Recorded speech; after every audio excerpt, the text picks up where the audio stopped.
Oi, pessoal. Estamos aqui. Estamos não, né? Estou aqui hoje para conversar com vocês sobre um tema que eu adoro e que é muito recorrente no meu consultório. Ai, já tem um monte de gente entrando. Verônica, Mari, minha linda, Thaisa, Laura. Isso aí, gente, vamos chegando. Obrigada. Marido ligando o ar-condicionado aqui, porque Rio Preto é um calor. Olha aqui o que eu trouxe pra vocês. Olha isso, coisa mais linda. Vê se não é apaixonante, gente, esse trato gastrointestinal. Mas, pessoal, tô muito feliz de vocês estarem aqui comigo hoje para aprender mais um pouquinho, para me escutar um pouquinho. Gratidão por terem me dado essa oportunidade e de estarem aqui comigo. Bom, a Gi, Verônica Gastro, adulto de Ribeirão Preto, minha amiga maravilhosa. Bom, vou dar mais uns minutinhos, tá? Para poder as pessoas irem chegando. Eu quero que, se vocês tiverem dúvidas, vocês já coloquem aqui as dúvidas que você tem pra gente responder no final. Ó, a Ju, amiga pediatra. Oi, Ju! Adoro. Bom, mas vamos lá. Vou começar falando então, gente. Eu fiz um scriptzinho de 3 páginas. Tomara que eu consiga falar de tudo. Tomara que dê tempo nessa 1 hora. Eu até queria fazer a live um pouco mais curta, porque até 40 minutos eu consigo salvar e aí depois eu consigo colocar ela no YouTube. Mas vamos que vamos, e aí a gente vê. Isso aí, Luana, vai perguntando. Ótimo, já peguei umas perguntas aqui, mas pro final eu respondo, certo? Então vamos lá, para vocês entenderem, tá? Eu vou falar de um jeito mais simples, porém bem um tanto médico, um tanto fisiológico. Então, o que é a constipação intestinal, né? A constipação intestinal ela é uma síndrome que ela vai se caracterizar basicamente, pra gente não entrar muito em questões médicas da medicina, basicamente ela vai se caracterizar numa evacuação com esforço. Então, a gente tá falando aqui de constipação tanto de adulto quanto de criança, mas mais, pontualmente em constipação infantil. Então, é aquela criança que ela tem um esforço para evacuar. Então, ela vai, fica um tempão, faz força, faz cara feia, fica vermelho, sua, tá? E além disso, que tem uma consistência alterada. Porque muitas vezes a gente pergunta assim, como é que tá seu cocô? Como estão suas fezes? Ah, doutora, tá normal.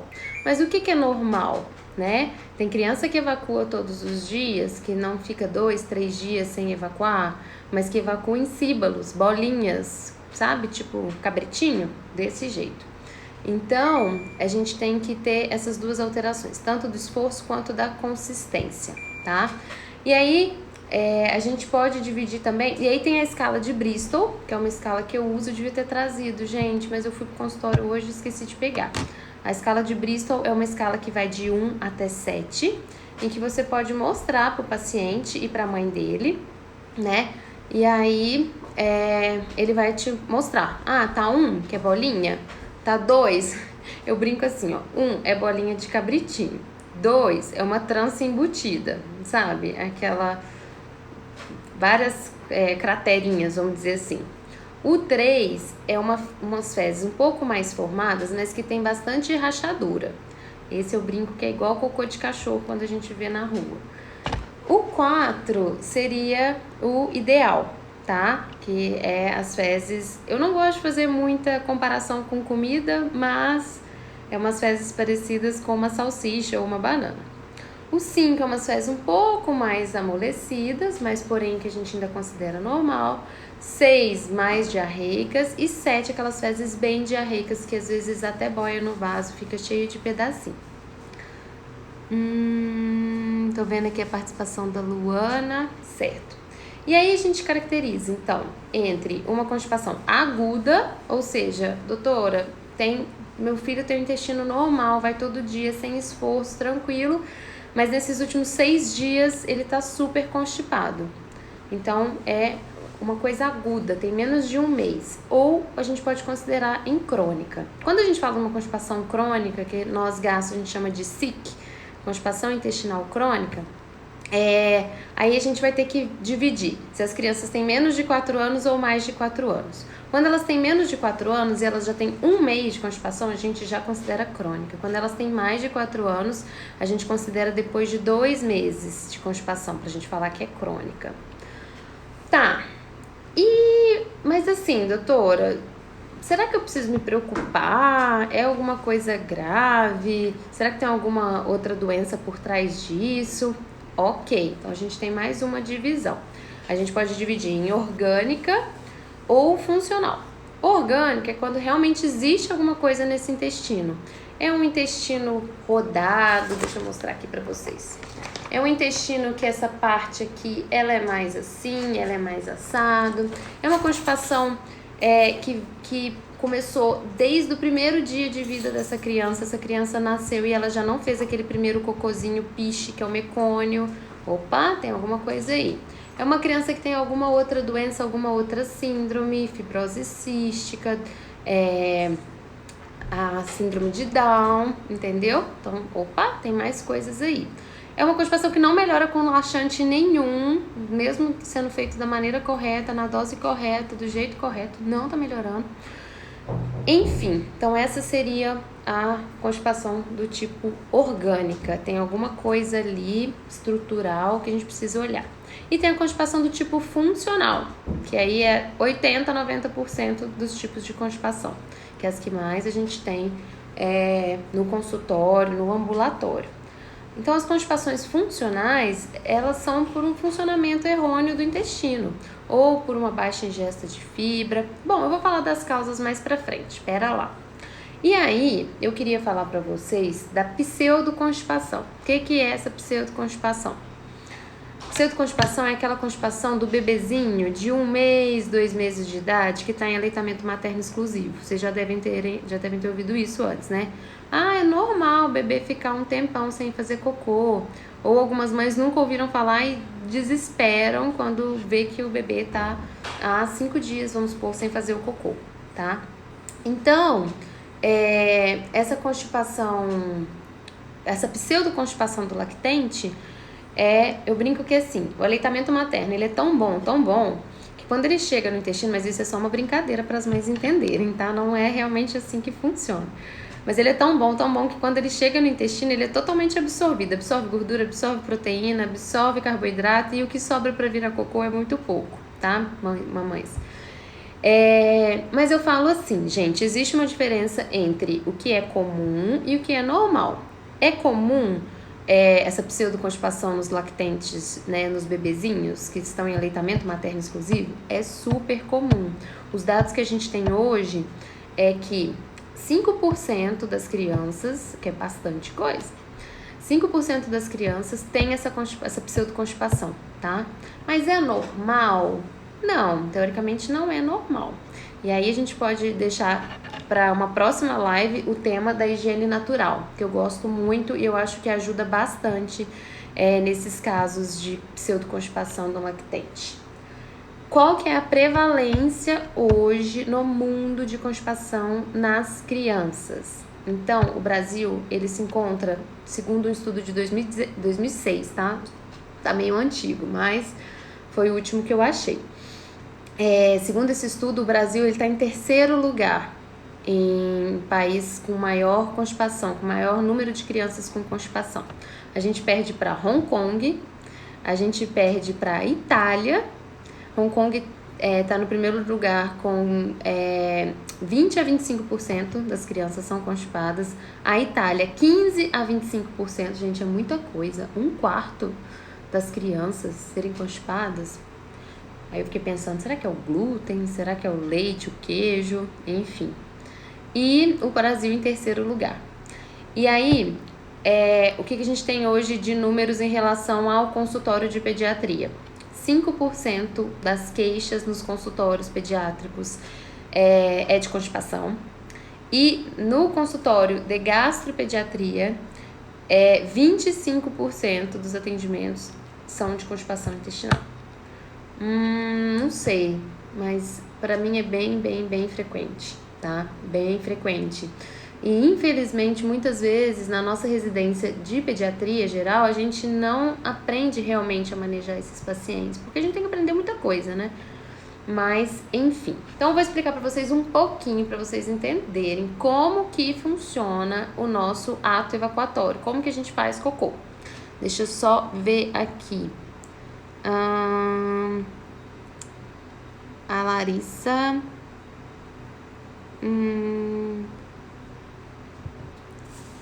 Certo. Só para eu lembrar de responder. Então, pessoal, como que funciona o nosso intestino? Então, este daqui é o nosso intestino grosso, tá? E aí que a gente pode chamar também de cólon. Esse intestino grosso, o que acontece nele? Ele é principalmente responsável por absorver água e eletrólitos, tá? E também ele ajuda a conduzir as fezes aqui para essa região que chama sigmoide, para poder as fezes, né, irem embora. E aí, a gente tem um reflexo que chama reflexo gastrocólico, tá? Como que funciona esse reflexo? Depois das principais refeições, na grande maioria das pessoas, depois do café da manhã, a gente tem esse reflexo bem forte. Então, por isso tem muita gente que fala, nossa, eu acho que o café, pra mim, ele é laxativo. Não, não é o café, é porque a gente já tem esse reflexo pela manhã, que é mais forte mesmo. Então, esse reflexo faz com que a musculatura do intestino empurre as fezes para vir para cá, que é o sigmoide, e depois sair, certo? E aí a gente tem 2 esfíncteres. A gente tem um esfíncter interno, que ele é involuntário, e a gente tem um esfíncter externo, que ele é voluntário, graças a Deus, senão a gente ia cagar todo mundo na calça. Então, vou te responder, Núbia, não saia daí. Então, o que acontece? Quando a gente vai formando fezes e elas vão ficando aqui, muitas vezes o esfíncter interno ele abre e as fezes descem. Quando essas fezes descem, é aquela vontade de ixi Maria, lascou, agora eu preciso ir no banheiro, né? Só que ainda você tem o esfíncter externo que você fica segurando. Essa regulação do esfíncter, né? Esse controle do esfíncter, ele ocorre no 2º ano, mais ou menos, de vida, tá? Então, é mais ou menos isso que acontece. Como que é, e guardem isso porque mais pra frente a gente vai voltar nessa questão dos esfíncteres aí. E tipo assim, deixa eu só complementar uma coisa que eu acho maravilhosa, que a gente tem receptores anais que conseguem fazer com que a gente perceba se o que tá ali no reto, né, no sigmoide / depois reto, se aquilo ali é uma coisa sólida, se é líquida ou se é gasosa. Então a gente tem esses receptores para dizer pra gente, opa, realmente eu tenho que segurar. Não, acho que dá para liberar um gás. É uma coisa mais mole, tá? Enfim, como que é a apresentação clínica da constipação intestinal? Porque às vezes a gente acha que vai chegar muito claro pra gente uma mãe falando, ele não faz cocô direito. Muitas vezes não. 61% dos pacientes, eles chegam... Oi, Andressa. A Mari tá ali também, Loreta. 61% desses pacientes, eles chegam pra gente com dor abdominal, tá? E é uma das queixas mais comuns do pronto-socorro, criança com dor abdominal. 45% dessas crianças, elas têm escape fecal. Mas peraí, tá saindo cocô? Não tá, o cocô não tá parado? Não tô entendendo. Então, peraí que eu vou explicar. Tá vendo essa parte aqui, que eu falei, o sigmoide, o reto? Essa parte vai acumulando cocô, vai acumulando cocô, vai acumulando cocô. O cocô um pouco mais mole, mais líquido que vem vindo, ele chega e encontra com esse cocô duro, então ele não consegue sair.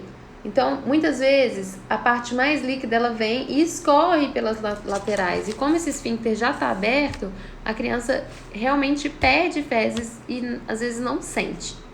Tem criança que tem enurese. O que é isso, Natália? Perda de xixi por conta de uma constipação. Então, muitas vezes está relacionada às queixas urinárias com as queixas gastrointestinais. Tem crianças que têm vômitos. Tem crianças que têm infecção urinária. Por quê? Porque ela retém as fezes e ela retém junto a urina. Então, geralmente a gente tem que olhar para essas duas questões, certo? E as causas? O que causa uma constipação intestinal? Ixi, aí a gente teria várias coisas, tá? A gente consegue perceber que a maioria das crianças abre o quadro de constipação intestinal por volta de um ano e pouco, que é quando elas começam o período do desmame. Karine, minha amiga maravilhosa, gastro. Então, tá aí. Então, o desmame é quando muda muito bruscamente, né, a alimentação dessa criança. A mudança da rotina dessa criança. Então, agora, depois das férias... Boa pergunta, Núbia, eu vou falar sobre isso. Agora, depois das férias, eu tive vários pacientes constipados. Medo de ir ao banheiro. Gente, a gente tem que prestar atenção em algumas coisas que a gente fala para as crianças, sabe? Eu pego, às vezes, muitas crianças com medo de ir no banheiro, medo de fazer xixi sozinho, porque a mãe fala, tipo assim, levanta a tampa do vaso, porque senão vão cortar seu negócio fora. Então, tomem cuidado com as coisas que vocês falam para as crianças. Então, internações, uma criança que ficou mais doentinha, comeu de maneira errônea, e aí comeu menos fibras. Uma criança que tem vontade de fazer cocô, mas ela prefere brincar. Que criança que não vai preferir brincar do que ficar sentada no vaso fazendo força, uma coisa chata que muitas vezes é dolorosa. Vou falar no final do tratamento. E a Ju falou da questão do desfraude, super importante também. Gente, eu não vou acabar essa live hoje. Não, tô brincando. Então, isso tudo são causas, tá? Que estão relacionadas com a constipação. A Núbia, deixa eu ver. Isso, a Núbia me perguntou, é hereditário? Tem alguns estudos que falam que tem uma parcela, sim, de hereditariedade, de genética, tá? Inclusive, estudos com gêmeos mostraram que eles têm 4 vezes mais chances entre eles de ter constipação. Mas vai muito do estilo de vida dessa família, da alimentação dessa família. E eu acredito muito também no que essa criança vê em relação à mãe. Como assim, doutora? A mãe tá sempre constipada, a mãe tá sempre com uma questão intestinal. Então, a criança, às vezes inconscientemente, obviamente, pra ela ter uma ligação, pra ela ter algo em comum com essa mãe, ela acaba desenvolvendo a constipação também, tá?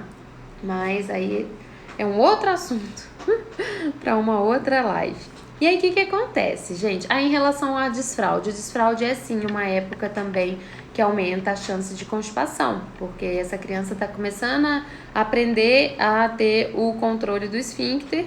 Eu já peguei muitos pacientes que estavam no processo de desfraude e se sujaram, fizeram na calça e aí ficou com certo trauma, né, do cocô, enfim. E aí, o que acontece? Por conta de todos esses motivos que eu falei, essa criança ela faz uma constipação leve. Gente, todo mundo na vida vai ficar constipado uma vez ou outra, seja por uma viagem, seja por uma alimentação, seja por uma diarreia que depois acaba evoluindo nos próximos dias por uma certa constipação, tá? Só que, o que acontece? A gente vai ter aquele ciclo de dor, retenção e dor. Então, como assim? Essa criança faz essa constipação aí leve, né? Por esses motivos. Aí quando ela vai evacuar, ela sente dor, ela vê que é difícil, ela tem que fazer esforço. E aí ela retém, ela fala, ai, não vou evacuar, esse trem dói, prefiro brincar, prefiro ver televisão, prefiro fazer outra coisa. E aí, como eu expliquei anteriormente, quando eu tava lá falando da anatomia, de como que é, né, o processo de defecação,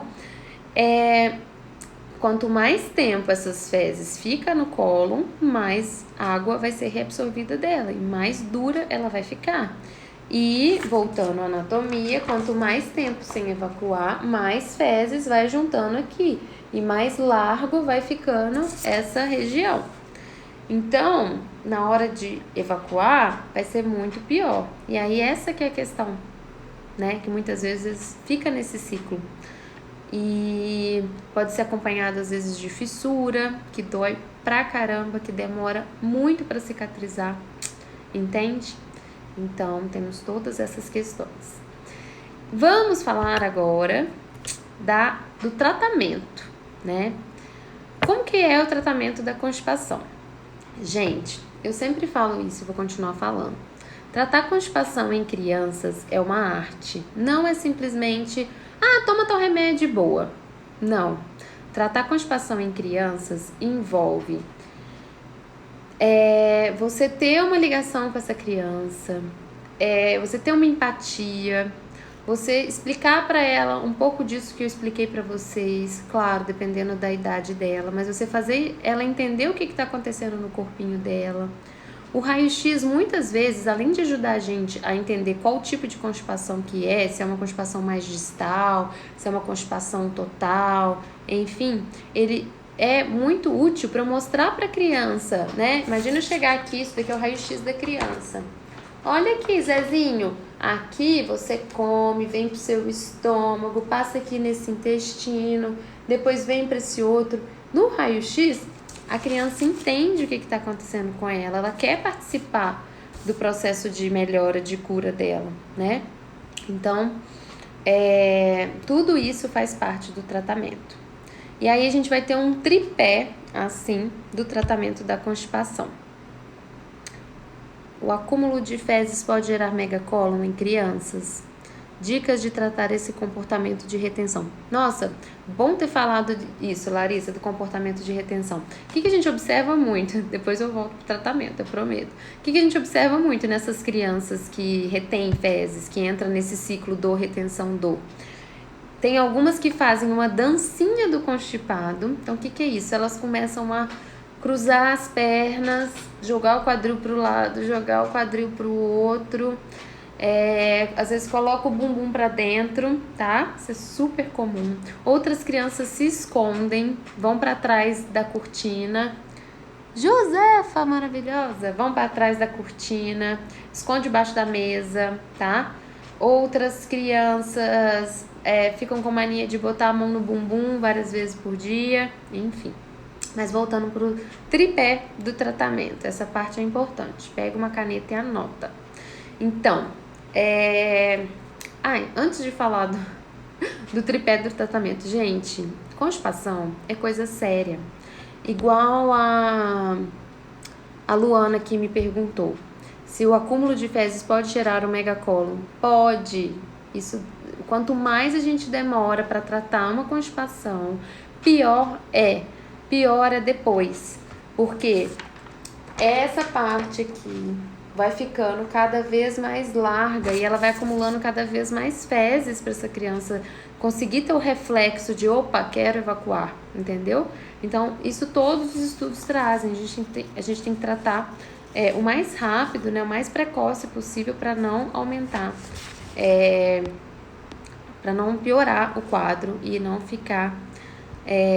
Aí a Larissa fala da dancinha, não é? Eles fazem. E muitas vezes a gente vê criança que não quer sentar no vaso, que prefere fazer o cocô em pé. Tenho muitos pacientes que fazem o cocô no chuveiro, que pedem às vezes para colocar fralda, enfim. Isso tudo é muito importante de ser olhado. Então tá, quais são os 3 princípios básicos do tratamento da constipação? Primeiro de tudo, gente, eu tenho que tirar essas fezes dali, tá? Não adianta eu querer começar dando mamão, não adianta eu querer dar água de ameixa se tem muita impactação de fezes, se tem cocô duro, parado no final do intestino. Essa desimpactação é preferencialmente, assim, em 95% das vezes dá muito bem pra gente fazer por via oral.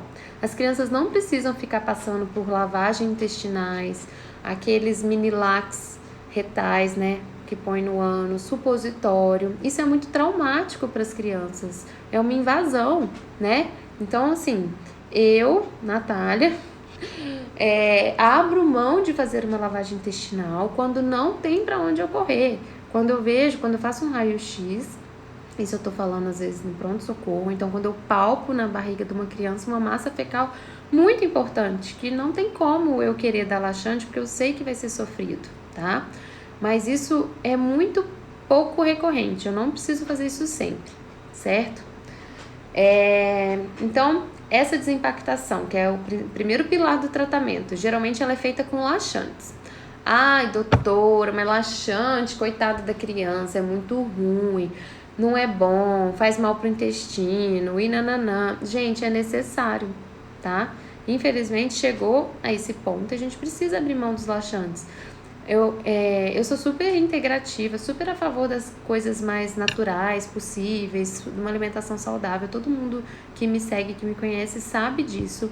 Mas eu também, ao mesmo tempo, eu sou super grata às pessoas que desenvolveram, que inventaram as medicações. Então, às vezes eu falo isso para as mães. Falo, mãe, seja grata por ter um laxante bom, potente, sem riscos para o seu filho e que a gente possa abrir mão dele, certo? Tá, então vamos usar o laxante. Mas beleza, é só então eu ir ali na farmácia e falar, ô moço, sou o Zezinho da farmácia, qual que é o laxante bom que você tem aí? Ah, me dá esse mesmo. Não. Tem alguns laxantes que eles têm um poder fermentador que vai distender essa barriguinha, vai doer. A gente tem ainda muitas pessoas que acham que o óleo mineral por si só, ele vai fazer um efeito de laxante, mas ele não faz, tá? O óleo mineral, eu brinco que ele é tipo um lubrificante. É um dos únicos óleos que do jeito que a gente ingere, ele sai. Então não adianta também você querer tomar uma colher de azeite, não adianta você querer comer muito abacate, tomar óleo de girassol, óleo de rinço, tem uns trem assim. Não adianta. O óleo mineral, ele é um dos únicos que do jeito que ele entra, ele sai. Vou te responder, Núbia. Núbia tá super participativa. Daqui a pouco acho que eu vou te chamar aqui. Tem como chamar, às vezes, as pessoas para participar. Tá. Então, o óleo mineral, às vezes, eu abro a mão dele? Abro. Importantíssimo. Tem algumas pediatras. A Carol. Carol! Me seguindo aqui. Gente, óleo mineral nunca, jamais em crianças menores de 2 anos, pelo risco de broncoaspiração, tá? Ele é um óleo, então a criança, ela às vezes não tem uma sensibilidade adequada, uma deglutição, enfim, a gente corre o risco de pneumonia por dar óleo mineral em criança com menos de 2 anos. Segunda coisa, acho que eu já tô na terceira. O horário que você vai dar esse laxante. Gente, olha o tamanho desse sistema gastrointestinal. Ele começa lá na boca, passa no estômago, vem pro intestino delgado, vem. São quase 7 metros, né? Em crianças, 5 a 6 metros de intestino. Você não vai dar o laxante e vai esperar que daqui 1 hora faça efeito. Esse laxante, ele demora, às vezes, 12 horas para fazer efeito, 6 horas, 8 horas. Então, a gente tem que conhecer a rotina desse paciente para saber a hora certa que a gente vai dar o laxante. O mais ideal e o melhor seria a gente dar um laxante à noite, que enquanto a criança dorme, ele vai fazendo o efeito dele e na hora que ele acordar, a gente já vai ter aquela onda gastrocólica que eu falei lá no início, que é natural do ser humano, e vai juntar com a potência do laxante e vai evacuar. Isso seria o mais ideal. Não queira dar, por exemplo, a criança estuda à tarde, aí você vai dar um laxante de manhã e vai fazer o efeito às vezes, 3 horas da tarde, na hora que ele está na aula de matemática. Caos armado na terra, entendeu? Então a gente tem que saber o horário que vai dar o laxante, lembrando desse tempo que demora, e a dose certa de laxante. Os maiores erros, muitas vezes, é a gente dar um laxante com uma dose baixa, a gente fracionar demais laxante. Laxante a gente não fraciona, gente. Tem alguns livros de gastro que eu sei que falam para dar 2 vezes ao dia. Mas o melhor resultado é dar 1 vez ao dia com uma dose boa para aquela criança. Deixa eu ver aqui. Tá. Então, tá bom. Então, o que a gente tem de laxante hoje no mercado? A gente tem a lactulona, que a gente usa muitas vezes em bebezinho, tá? A lactulona, você querer usar ela num paciente, às vezes, de 10 anos de idade, que tá 1 semana sem evacuar, não vai ser legal. A lactulona, ela fermenta, então dependendo da quantidade de fezes que a gente tem nesse final do intestino, a gente vai ter uma distensão abdominal, a gente vai ter dor, a gente vai ter cólica, tá? Leite de magnésia, o polietileno glicol, que é o PEG, que é um dos melhores, mas muitas vezes eu não entro com ele de primeira, tá? Acima de 2 anos, a gente pode abrir mão do picosulfato de sódio, que é o Gutalax, que apesar de tudo que vocês podem falar dele, eu gosto muito dele. Por quê? Porque ele tem um preço super acessível para as pessoas que eu trato no SUS. Ele é de gota, ele é docinho, é uma delícia. Se alguém aí já tomou, pode me ver se eu não tô certo. Oi, Eliane. E o que mais? E a gente consegue regular essa dose, entendeu? Então a gente começa com 5 gotas. Mãezinha, 5 gotas, uns 3 dias. Vamos ver. Doutora, não foi. Então vamos aumentar. Aumenta para 7 gotas. Aumenta para 9 gotas. Nossa, doutora, com 9 gotas foi sensacional. Mas e aí, Nath? A gente vai ficar usando laxante para sempre? Como é que é? Alguém me perguntou aqui no início sobre o PEG, né? Por quanto tempo a gente pode usar o PEG? O PEG, ele é um dos laxantes mais seguros que a gente tem. Ele é um laxante que trabalha com a osmolaridade. Então, como é que ele vai fazer? Ele vai devolver a água para as fezes. Sabe aquela água que o intestino ia puxando, que eu falei? Então, ele vai deixar essas fezes um pouco mais molhadas, vamos dizer assim, mais macias, né? E aí, isso vai ajudar também na questão da motilidade. Olha, cada paciente é porque a gente vai entrar agora nos outros 2 pilares do tratamento. Então, presta atenção. O primeiro pilar é desimpactar. O segundo pilar é a alimentação, que eu acho que é o mais importante, né? Então, a gente tem que ir devagar, né? Às vezes uma criança de 6 anos de idade, em uma consulta, em um atendimento, eu não vou conseguir mudar o hábito alimentar dessa criança, certo? Então a gente tem que respeitar os gostos, a gente tem que respeitar a cultura, a gente tem que ir com calma. E ai, gente, será que eu consigo virar a câmera? Como é que faz esse trem de virar? Eu queria mostrar pra vocês aqui uma tabela. Acho que eu não vou conseguir. Tá. Vamos ver se assim vai, ó. Eu queria mostrar pra vocês esta... Eita! Acho que vai ficar ao contrário, né? Bom, eu vou falando então. Eu queria mostrar essa tabela aqui, eu achei que pudesse... aqui, ó. Achei. Essa tabela, ela mostra a fibra... Olha, aqui tá meu resumindo. Opa, volta... Aqui, essa tabela mostra a concentração de fibra alimentar a cada 100 gramas da porção comestível do alimento. Então, olha aqui, tanto de fibra que tem o maracujá, o coco, a azeitona. Opa, mas peraí, gente, a azeitona tem muito sódio.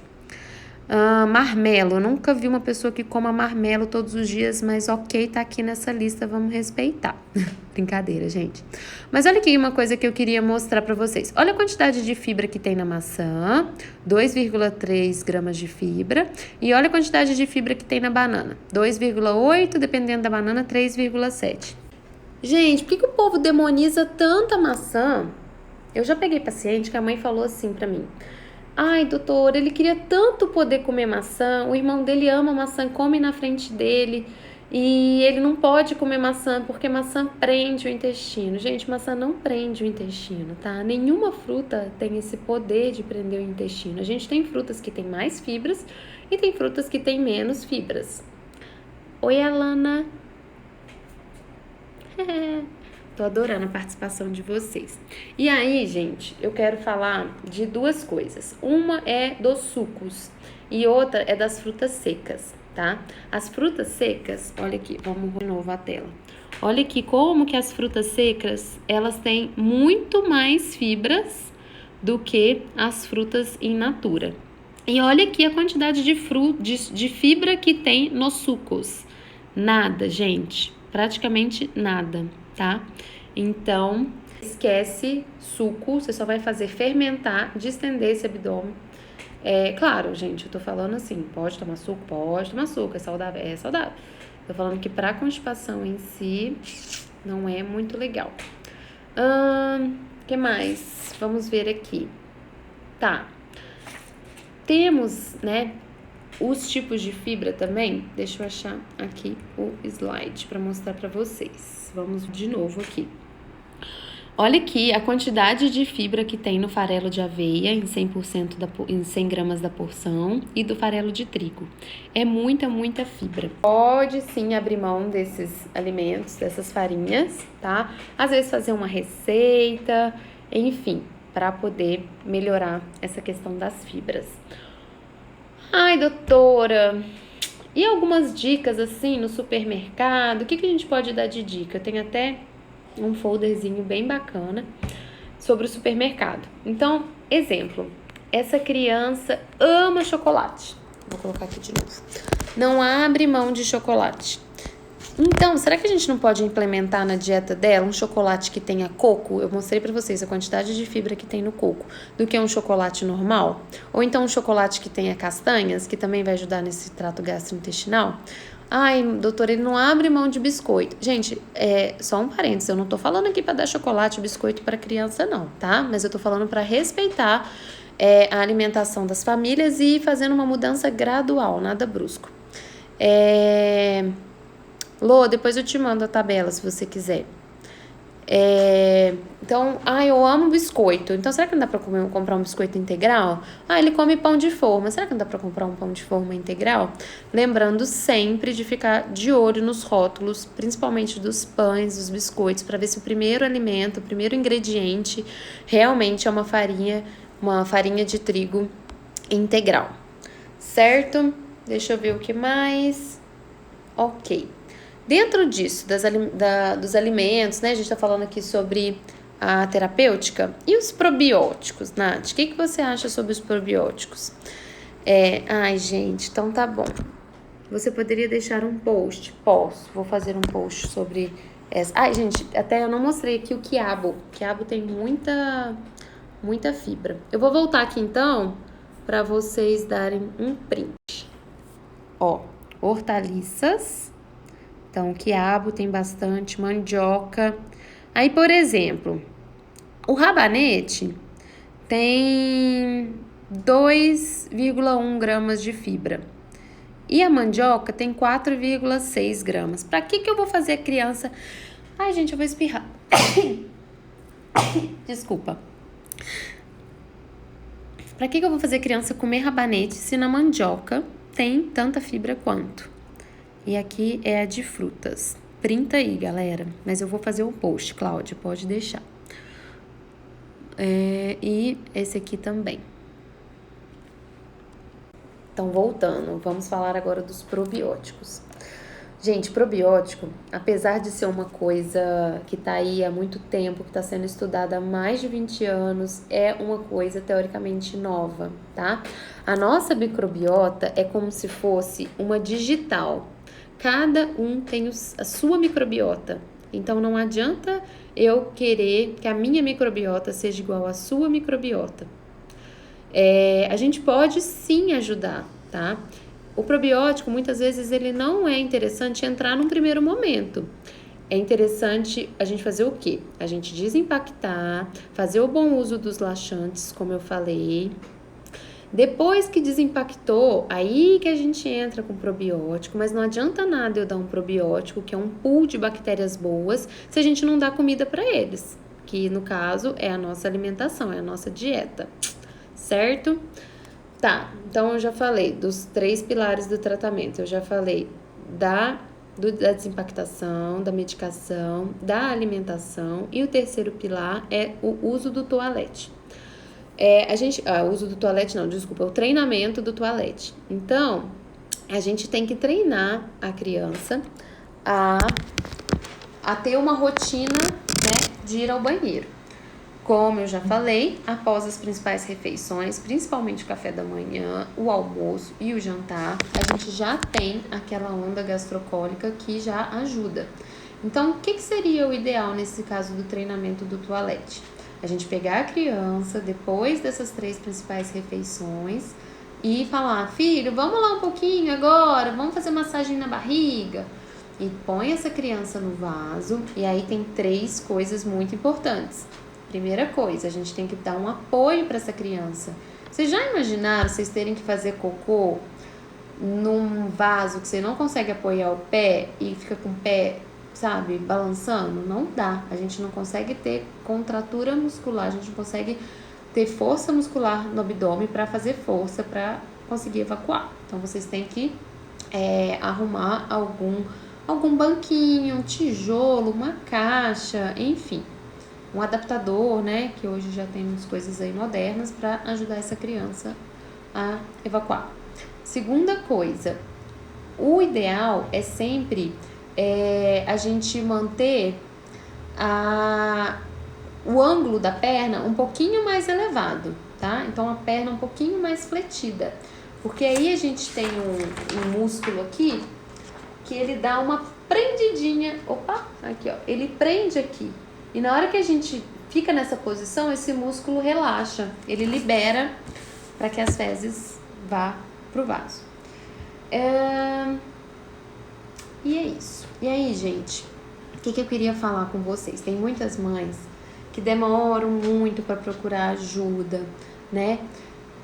No hospital que eu trabalho, tem uma salinha da lavagem intestinal. Eu até arrepio quando eu passo lá na frente, porque eu não queria que a gente tivesse que chegar ao ponto de ter que fazer lavagens intestinais em crianças. Isso é super traumático. Então, tem muita mãe que chega pra mim no consultório e fala: ai, doutor, em uma consulta a gente vai resolver o problema do meu filho? E aí eu falo pra ela: mãe, quanto tempo tem que ele tá sofrendo com isso? Ah, tem uns 3 anos.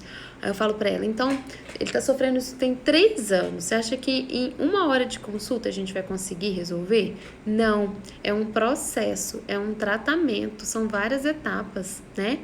Imagina eu tenho 1 hora de consulta e aí mais 1 hora eu ter que falar isso tudo que eu falei pra vocês aqui. Então, não dá pra eu falar pra vocês: ai, em 1 mês seu filho tá maravilhosamente bem. Em 2 meses, não, vai demorar 6 meses de tratamento. Depende. A gente sabe que o intestino é o nosso segundo cérebro, né? Então, muitas vezes existem outras questões biopsicossociais que estão relacionadas com a constipação dessa criança. Eu já peguei criança de 1 aninho de idade que abriu um quadro de constipação 1 ano, gente. Depois que os pais se separaram. Ah, mas 1 ano, a senhora, você falou que é geralmente quando começa mesmo, tem o desmame, tá mudando a alimentação. Mas foi super pontual, a mãe fala. E foi engraçado que a mãe não tinha feito esse link. Eu falei: mãe, aconteceu alguma coisa? Já vi constipação depois de morte de avô, já vi constipação depois de uma viagem longa, já vi constipação depois de uma internação prolongada em que a criança tinha que fazer cocô num banheiro compartilhado com as outras crianças, entendeu? Então, não tem como eu falar o tempo que vai demorar. Vai depender muito de muita criança. Jéssica, excelente pergunta. A PLV, gente, é outra live que eu quero fazer com vocês, tá? Porque a gente fica na cabeça que a alergia à proteína do leite de vaca é igual sangue nas fezes. E não. A constipação é, sim, um sintoma, um sinal de alergia à proteína do leite de vaca. Então, pode sim, tá? Ser uma alergia que ela tem ao leite, inclusive não só ao leite, ao trigo, ao glúten, a alimentos industrializados, a corantes, tudo isso atrapalha a nossa microbiota intestinal e tudo isso faz com que a gente tenha piora do hábito intestinal, até mesmo alguns suplementos, tá? Ah, Luana, obrigada! Que bom que você gostou. Então, Elaine, a morte dos avós para as crianças é uma coisa bem importante, muito impactante. O que mais, gente? Obrigada por vocês que... Obrigada por vocês que contribuíram, igual aqui a Paternidade Positiva falou, que demais, conteúdo muito bom. O que mais? Pergunta aí, a gente tem mais 10 minutinhos. O que mais vocês querem saber de constipação? Um monte de coraçãozinho. Deixa eu ver. Eu fiz várias anotações aqui. Eu adoro falar desse tema. Sabe uma coisa que eu não falei, que eu queria falar, que ajuda bastante também? O Physidium. Vocês conhecem o Physidium? Physidium é um tipo de fibra que ajuda muito na constipação. Ótimo! Gostei da pergunta, Larissa, em relação aos laxantes. Gente, por que muitas vezes o tratamento não dá certo, tá? Primeiro de tudo, muitas vezes alguns pediatras, não tô falando mal, tá, gente? Tô falando o que acontece. Muitas vezes alguns pediatras desimpactam, ou seja, a criança faz aquele cocô que tá mais retido, que tá ali há mais tempo, só que ela não mantém o tratamento, entendeu? Ela fala, mãe, quando já começar a voltar ao normal, você pode parar. Isso é um fator para dar vários passinhos para trás e para voltar tudo. Segunda questão, a dose do laxante, então tem que ser uma dose certa, muitas vezes uma dose menor vai atrapalhar também o tratamento. Parar de tomar do nada, então vamos supor, geralmente a minha conduta é ir diminuindo esse laxante enquanto a gente vai modulando esse intestino com probiótico, enquanto a gente vai mudando a alimentação dessa criança. Enquanto isso daí não tá bom, não é hora de tirar. Então nunca tirem do nada. Doutora, eu tava tomando 2 sachês do PEG, do Gutalax, e de repente eu tirei. Corre o risco de voltar tudo para trás, tá? Que mais? Deixa eu ver aqui nas minhas anotações. Ficar dividindo dose de laxante. O laxante, ele faz a ação dele principalmente lá no finalzinho do intestino. Então, se a gente fica dividindo, vou dar 3 doses de laxante. Vai chegar uma dose, 1 hora, aí vai vir um reflexo. Aí chega outra dose, a gente confunde esse intestino. Então, o ideal é dar uma dose na dose certa. Glutamina, ômega 3. A glutamina eu gosto de usar em alguns casos de alergia alimentar, de permeabilidade intestinal. Eu não costumo usar ele de cara assim na constipação, não. Depois que a gente desimpacta, que a gente entra com probiótico, eu acho que pode ser uma boa estratégia sim. Ômega 3 adoro, gosto muito, principalmente na forma natural dele, que é aquela misturinha que eu falo, que é do óleo de linhaça com o azeite. Como que eu indico o que, Mari? Qual probiótico que eu indico? Núbia. Caraca, a gente tem muito probiótico para indicar, muito, depende muito de cada caso, depende se é uma alergia, depende se é constipação. Geralmente eu gosto de fazer um blend com 5 a 7, 8 cepas, tá? E vai depender muito do caso do paciente. É uma constipação mais estilo intestino irritável? Não, é uma constipação pura, não tem nada de intestino irritável. Então vai depender muito. Essa questão de probiótico, assim, dava outra live, mas eu acho que é uma questão bem complicadinha. O Physidium. O Physidium você compra em pó. Para criança você usa de 2 a 3 gramas. Então dá uma colherzinha daquelas pequenininhas de café. Você pode colocar em cima da fruta, você pode colocar num suco e bater. Só que aí, Dani, você toma cuidado em usar o Physidium sem desimpactar antes, porque senão ele vai distender, porque aí vai começar aquela briga no intestino. Tem cocô preso aqui e tem movimento aqui. Então, primeiro desimpacta, primeiro faz com que a criança evacue de forma mais macia para depois entrar com o fisílio. Que mais? Kefir é maravilhoso, amo kefir, super indico. Constipação em bebês que ainda mamam, fala um pouco mais. Então, eu acho que você perguntou, desculpa, eu perdi sua pergunta lá em cima sobre a questão do bebê que amamenta, sobre a pseudoconstipação, né? Teoricamente, os livros falam que essa pseudoconstipação dos lactentes que estão em aleitamento materno exclusivo, tá? Que não começou com a dieta ainda. O normal seria de 3 até, tem livro que fala 10, 12 dias sem evacuar. E eu vou fazer uma outra live sobre a higiene natural, porque a higiene natural ajuda bastante nesses casos. O que fazer? Não tem muita coisa para fazer, porque ele está em aleitamento materno exclusivo, ele só pode mamar leite. Então eu não posso dar chazinho de ameixa, eu não posso dar mamãozinho. Às vezes, dependendo da idade, a gente pode abrir mão sim da lactulona. Às vezes a gente pode não colocar supositório, nem introduzir o dedo, mas você pode pegar algum olhinho, tipo um óleo de coco, embebedar num algodão e só passar. Eu brinco que é igual a gatinha que lambe o bumbum do filhotinho. Você embebeda o óleo de coco e passa assim no bumbum do bebezinho para ver se isso estimula o esfíncter externo dele a eliminar. Em pacientes com alimentação... Ai, Nayana, linda, minha amiga neuropediatra maravilhosa. Em pacientes com alimentação essencialmente líquida pastosa. Ótimo, Nay. Pacientes neuropatas. Pacientes neuropatas, a gente não vai abrir mão de usar laxantes que fermentam, tá? Então, não vale a pena dar o picosulfato de sódio, que é o Gutalax, porque ele fermenta bastante, vai distender a barriguinha dele, ele vai sentir mais dor. Então, eu usaria sim o PEG, o PEG em altas doses, e o óleo mineral de maneira nenhuma para paciente neuropata, também é uma outra observação muito boa. Nunca usar, pelo risco da broncoaspiração. Podemos abrir mão também das fibras, tá? Do psyllium, do farelo de aveia, isso se possível, né? Passar nessa sonda. Obrigada, amiga, você é suspeita, amiga, não pode, né? Gente, mas é isso. Muito obrigada por todos vocês aqui comigo nessa quarta-feira.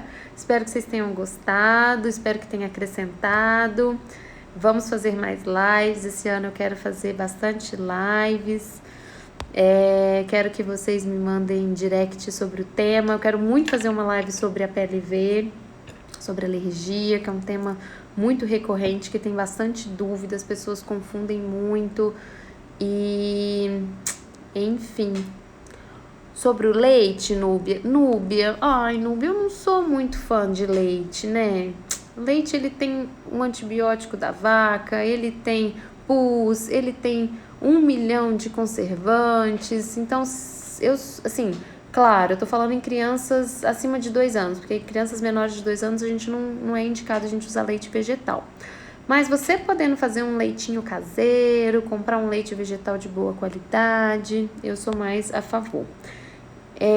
Eu vou fazer uma live, Núbia, sobre a questão das alterações do cocô, tá? Eu tenho um cardápio de cocôs e ainda tenho várias fotos de cocôs para falar o que é normal, o que não é normal, o que eu tenho que procurar um especialista. Porque eu lembro que você me perguntou em relação do cocô tá verde. O cocô verde por si só não me preocupa, tá? Nada que a gente tenha que achar que é alguma coisa, não. Como é que você faz a misturinha? Você pega um vidro, vou pegar meu copo aqui para te exemplificar. Aí você vai dividir mais ou menos em 3 na sua cabeça.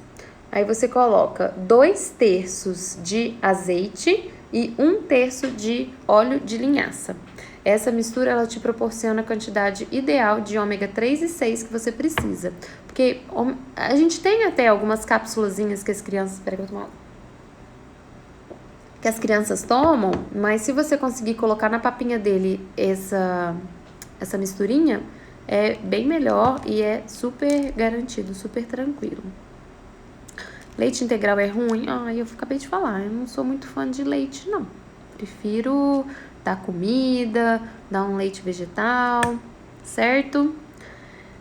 Gente, vou-me embora. E só respondendo então do mundinho de Gabriel, você pode indicar algum tipo de leite vegetal? O único leite vegetal que eu não indico para as crianças, anotem aí, é o leite de castanha do Pará, tá? O leite de castanha do Pará, ele é muito rico em selênio. Então, dependendo, tipo assim, a quantidade de castanha do Pará que a gente precisa comer por dia para manter nosso selênio bom é 1 por dia. Tem alguns leites que em 1 litro tem 86 castanhas, né? Então, eu não indico pelo risco de intoxicação pelo selênio. Certo? Então, beijo, beijo, beijo. Uma noite maravilhosa para vocês. Um resto de semana lindo, maravilhoso. Semana que vem a gente vai ter uma live sobre as alterações das fezes nas crianças, que vai ser com uma nutricionista, a Tamires Martinez. E é isso. Espero que vocês tenham gostado. Fiquem com Deus. Beijo.